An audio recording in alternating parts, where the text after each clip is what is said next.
Direktorat Reserse Kriminal Khusus Polda Metro Jaya berhasil membongkar praktik klinik aborsi ilegal yang beroperasi di sebuah apartemen di Jalan Basuki Rahmat, Jakarta Timur.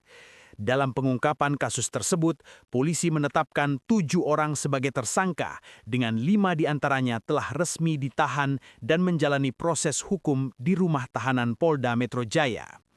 Direktur Reserse Kriminal Khusus Polda Metro Jaya, Kombes Pol Edi Suranta Sitepu, menyampaikan bahwa 5 tersangka utama merupakan pengelola sekaligus pelaksana praktik aborsi ilegal tersebut.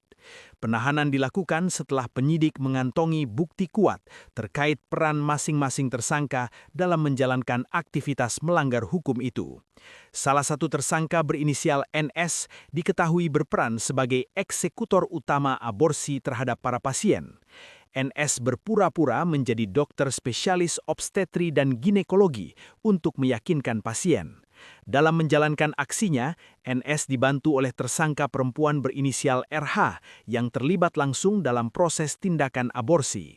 Selain itu, tersangka perempuan berinisial M memiliki peran sebagai admin yang berkomunikasi dengan pasien sekaligus bertugas menjemput dan mengantar pasien sebelum dan sesudah tindakan aborsi dilakukan.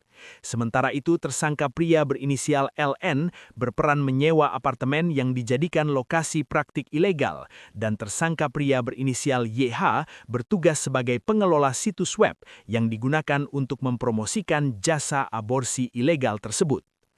Polisi juga menetapkan 2 pasien berinisial KWM dan R sebagai tersangka. Keduanya diamankan di kamar 28A lantai 28 apartemen saat penggerebegan berlangsung. Praktik aborsi ilegal ini diketahui dipasarkan secara daring melalui beberapa situs web dengan nama layanan tertentu, sehingga menjangkau masyarakat secara luas. Berdasarkan hasil penyelidikan, klinik aborsi ilegal tersebut telah beroperasi sejak tahun 2022 hingga 2025 dan tercatat menangani sebanyak 361 pasien. Tarif yang dipatok bervariasi, mulai dari Rp5 juta hingga Rp8 juta per tindakan. Aktivitas ini dinilai tidak hanya melanggar hukum, tetapi juga membahayakan kesehatan perempuan serta bertentangan dengan nilai moral, etika, dan norma agama. Atas perbuatannya, para tersangka dijerat pasal 428 ayat 1, Jungto pasal 60 ayat 1 dan 2, Undang-Undang Nomor 17 Tahun 2023 tentang Kesehatan dengan ancaman hukuman maksimal 12 tahun penjara.